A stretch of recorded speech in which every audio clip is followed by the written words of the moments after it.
Hi, my name is Dan Paulson. In the last few years, I've adopted the lifestyle of an independent researcher. There have been so many commonalities between myths and religion from antiquity that I just needed to track that down, and I can't find people to work with. So I just approached it on my own. And don't get me wrong, you can go look, and YouTube has many videos up on this where people are looking at the similarities between Homer's epics and Genesis and a lot of other similarities from antiquity. There's a lot. It depends on who's reading what.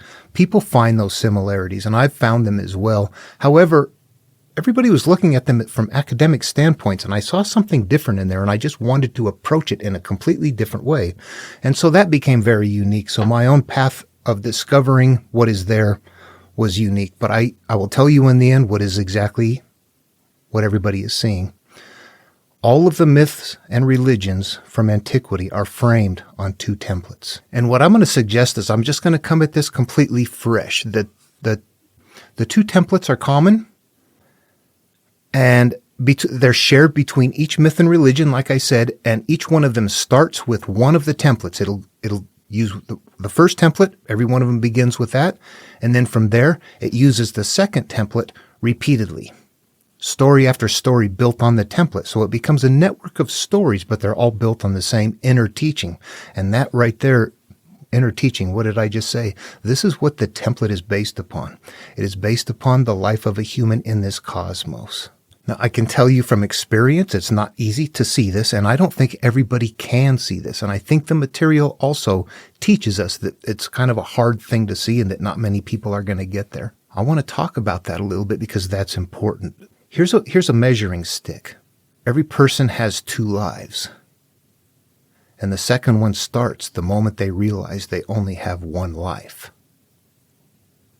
Did that make sense to you?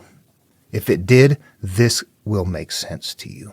If it didn't make sense to you, this is not going to make sense to you. This is about us going through life, being attached to life, and one day going, oh my God, where am I? What is life? I'm somehow attached and holding on to things. I'm going to die. What am I doing? How do I make amends? How do I fix what's there? That is what this is going to be about. That's what's going to emerge. And if that's okay with you, we're going to proceed. There's more to it than that. There's more to it. But there's not going to be supernatural elements contained in here. That's contained in the carrying case. Now, I understand that's going to sound very strange, and I can assure you it took me a long time to get here. So it doesn't sound strange to me anymore, but I can assure you I didn't start this way. The commonality at some point in time, I'm finding what I do is I'm going along is at various points in time, I find that these steps, these shared component parts are in ways something that can be interactive to help me heal myself. So I begin to tie into the whole stories in different ways. And gradually I work all of those stories into how they play out inside of me. And what I realize is what I'm going to do in this video is just go right from the template and teach out from there. It's easier to do that. I always try to come in from the outside, and I can't explain it. In fact, that's how I got here and why it took years, is gradually learning that the stories play out in the psyche and that all of the people and all the places are component parts of me, actually held in analogous terms that I have to translate. So it's easier just to figure out what they're holding. This is what whoever's building the story, this is what they know. First of all, it's an energy-based universe, and that we're going to function from the cosmos. We emerge from the universe as products of the universe. And that when we're born, we're almost an empty void, but not quite. We actually are born with some qualities and characteristics that are fixed. We're going to be different from each other, and we're also going to have DNA, wired-in characteristics. There are things about us that are going to be emergent, whether we learn them or not. They're going to come out. We're born with some qualities. Beyond that, we are devoid of any awareness at first. We're infants. We are empty completely. We rely 100% on somebody else to feed us, to clean us, to do everything for us. We're not even aware of that. We don't even remember it. We are that deficient mentally.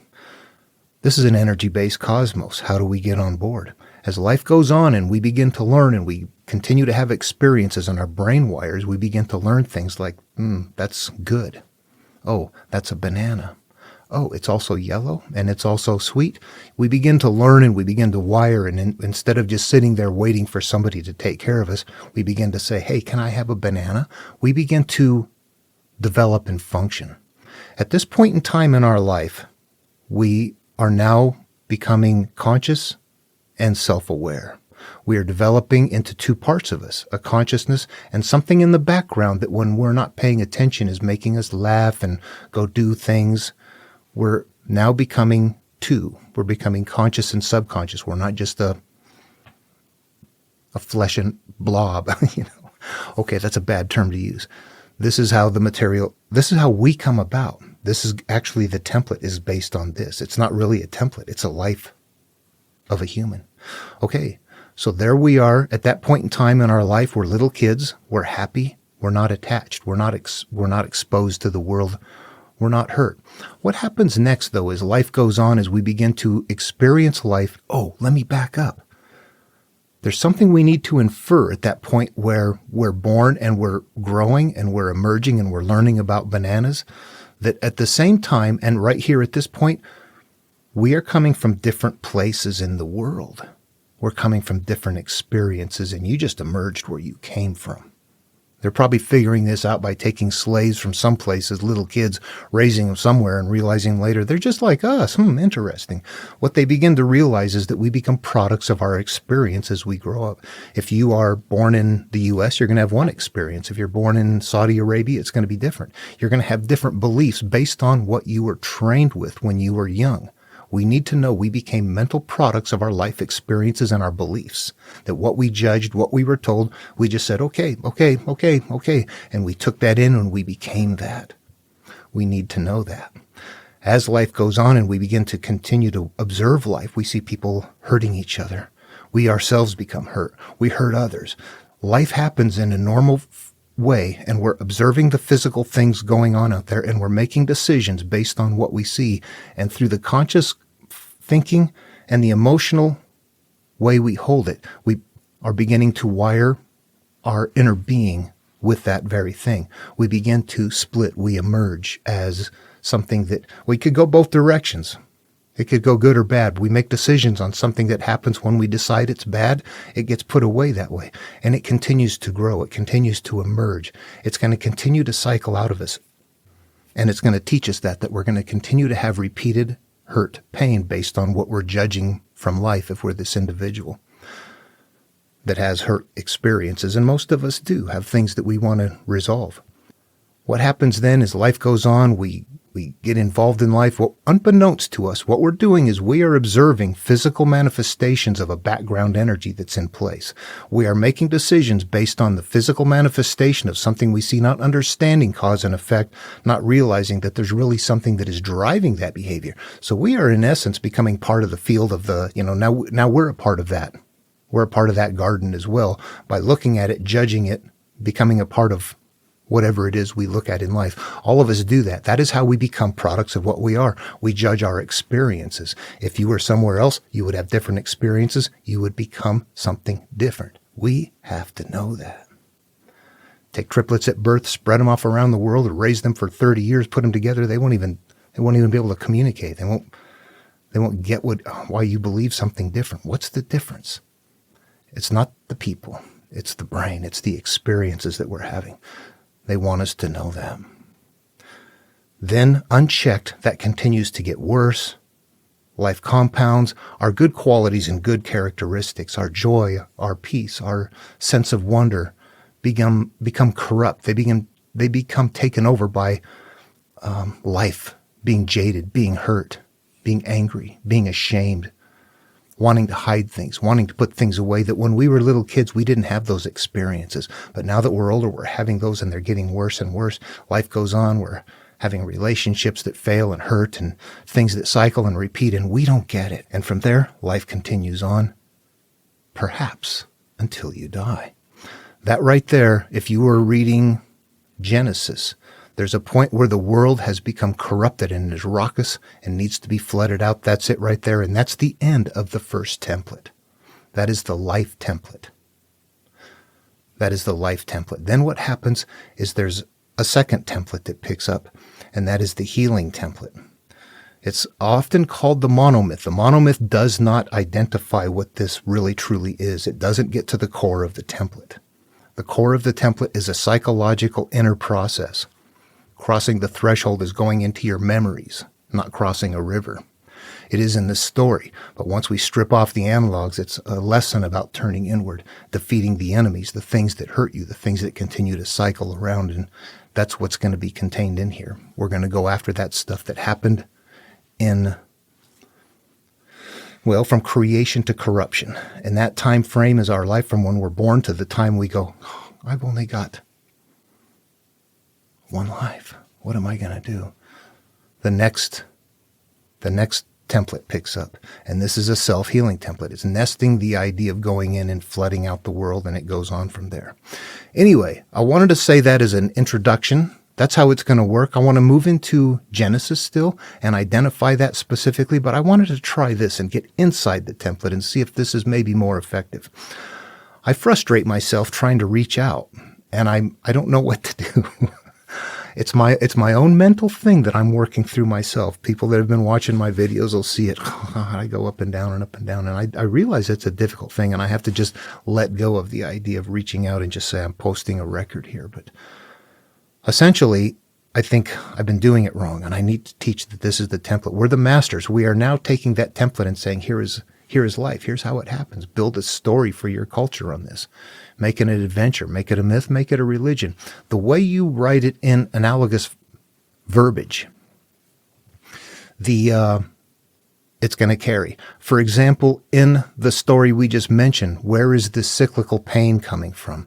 This comes from Eve being sent from, as part of her punishment, is that you will have pain in childbirth, and it will continue to increase as you go on. As we play the story out in the psyche, Adam and Eve is ourselves. It's our conscious and our subconscious, our outer being and our inner being. And Eve is the one that is picking up the life experiences and storing them. However, it's the conscious that's making the decision that is creating that condition to begin with. You see how it unwraps that way. But then what is acting out? Oh, it's the subconscious. That's Eve. That's the female.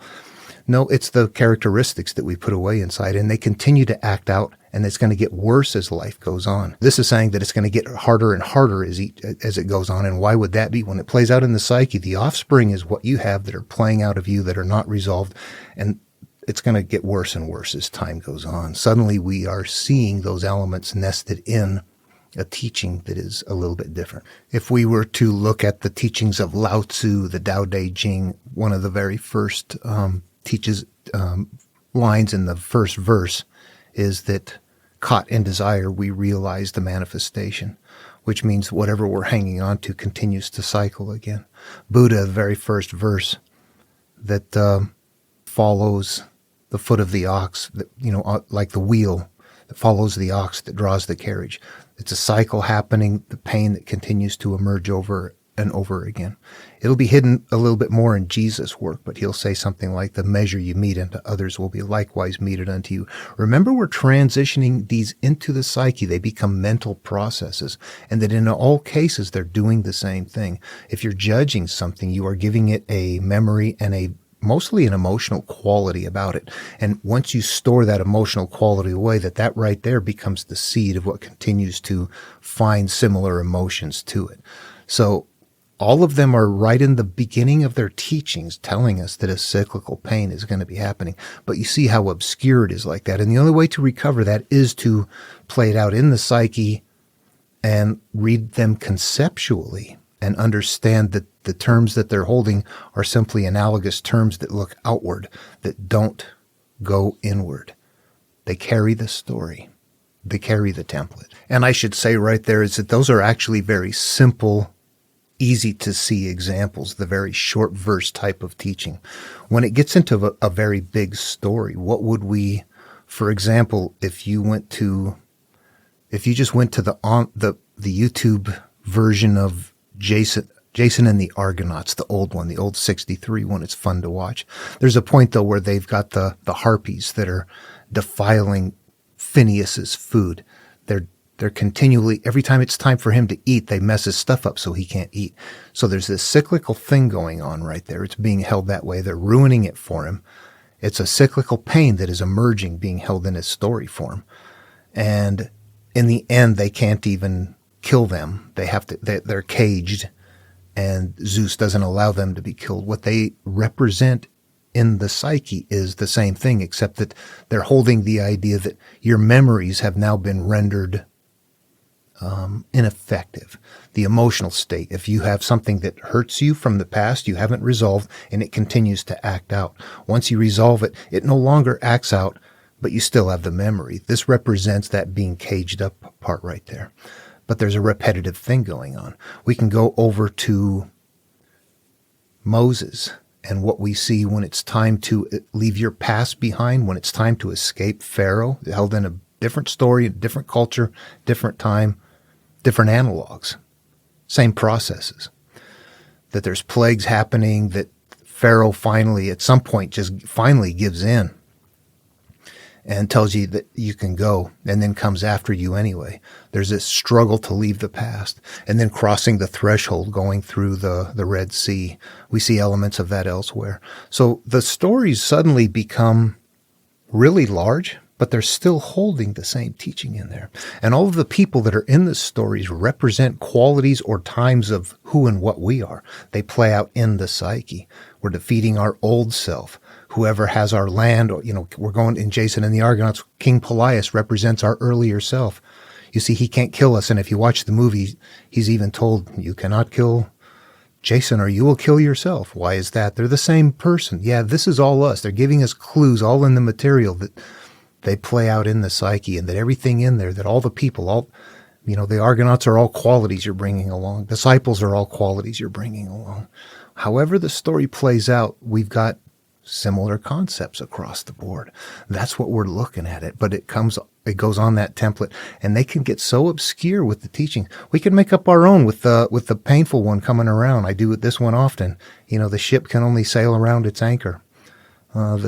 The dog tied to the stake in the yard can only run around that. Whatever. There's the idea that as we put ourselves into that teaching, you're simply making up an analog that is carrying a spiritual teaching inside of it, that always, no matter where you go, you extract them the same way. The analogs are different. That's it. Nothing else is different. At any rate, there's more details to it. It gets to be a big subject. I don't want to make it so long. It has to. You know what? Think of it this way. If there is something in here that is in common with all of them, how many thousands of years has that been hidden away? How many billions of people have been killed over their religious views? Well, millions, billions perhaps, over religious views that are the carrying case, holding a template. Can we figure this out? Yeah, there's a template in there that is about the core of the human, how life works, how it cycles. We emerge from the universe. We continue to flow in life and experience sensations through an emotional connection that we all have from, we emerge from the universe. We're not separate from it. We tend to think we are. We don't realize we're connected at a deeper level. That's why we experience things together, good and bad. When we group up, and the worse it gets, the more it amps up. We feel that joy, anger. Yeah, it's all there. But it's all natural stuff that we are creating through our own intentions and our electrochemical brain and our, however our body operates, radiating it and sensing it into the local field. That's what's here. Then the second myth, that goes into healing. We're going to find clues, hints in there. In Genesis, for example, 7-day creation, that's when Adam and Eve are naked, unashamed in the Garden of Eden. That is going to translate to that time when we're little kids, we're self-aware, happy. We don't have anything covering over us at that point in time. It's after that we begin to start experience life and losing our connection to happiness and our connection to our higher self, to God. And we begin to cover ourselves and then go off and experience life in the physical world, because the joyous place is now being left behind, analogous to us going off and living life. But that same 7-day right there is 7 shows up, 400 or 500 times in the Bible. So inordinately so that you look at that and go, there's another analogous thing right there that the Jews are doing. They're hiding things in numbers. And 7 is a time of healing. We're going to see that from Jesus later. To find the kingdom of heaven within, do so as a child 7 days old. Boom, right back to that point right there. I'm disconnected from the earth. I'm not hanging on to and clinging to all of those things that that my life experiences bring me to. But right after this, as we're going on place to place, there's a calling after Moses of Joshua. Joshua's another one that's called, and Jericho is a bad city that they have to go defeat. This represents the inside of us. We flooded out our world. Now we have something else going on. Now there's a bad city in there. You go around 7 times, march around 7 times, and then, create all the frequencies and do all of the things necessary this is telling us to get back to that same point in time. The 7s are there. We're going to see those commonalities continue to emerge once we begin to interpret in the same way. So they're just taking the elements of us and creating an outward story based on a mental hierarchy of higher being, conscious, subconscious, which holds everything, all of the bad offspring that are in there, or good offspring, which are what we're holding inside. As the stories play out, each of them are component parts of us at various times. Here's our old self. Here's our new self. We're going back to defeat this part. And this part had, good qualities and bad qualities in different times. It's a storytelling culture. That's it. That's why the commonalities are there. They're all framed on that same template. If you go to Hinduism, it is there too. However, the analogs are so different from a different culture, and it means something different to them at a different time, that you may not recognize the similarities. Having Arjuna in the chariot with Krishna in the beginning of the Bhagavad Gita represents us getting ready to go back in. This is the calling. Then there's a denial. What does he need to do? He needs to go get his land back from his family, analogous to we want to go get our space back from our earlier selves, the parts of us that we're supposed to give it up later but aren't. But we don't want to. There's this struggle going on.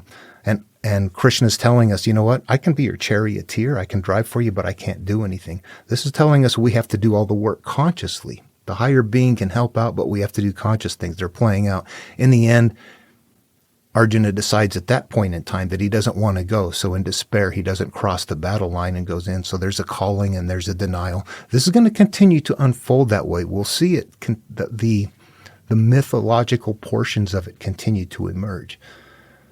Those parts are what were identified as the monomyth, but actually translating them into the psyche is what has to happen before they fully come online, and understanding that all of them are analogs. None of them are physical. Everything plays out in the psyche. Every bit of it is on that template of life and healing. If you take that path, if not, you just stay on the path of life till you die. Not everybody needs to take the healing path. Cain and Abel is a choice. You can take either one. Some people have good lives and they're like, I don't know what you're talking about. Other people are like, I got beat, I got abused, I got raped, I got molested. I raped, I molested, I stole, I went to jail, I got drugs, alcohol. Yeah, how do I fit? What do I do? Look where I came from. I didn't come from where you came from. I came from a place that beat me and told me what a worthless piece of crap I was. What are we going to do? Live our lives that way, or find a way to interact with it? Take away all the supernatural, and humans function a certain way within this universe, and they do, and it can look supernatural, and we can interact with that.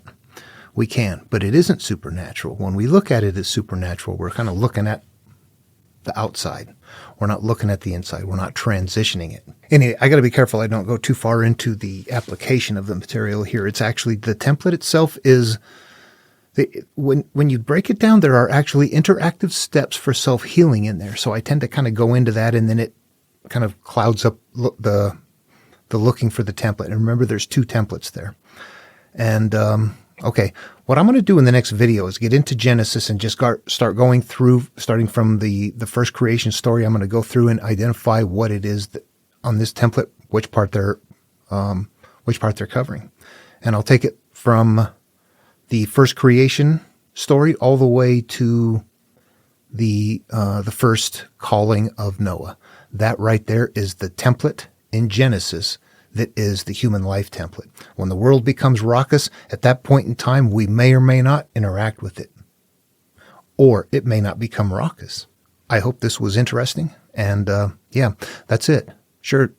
Yep, they sure are in common. They're all sharing the same template. Absolutely. It's easy to see some parts. It's not easy to see all the parts. There's a way to see them. They play out conceptually in the mind after stripping off the analogs. Then we see what they're doing. All right. See you in the next video.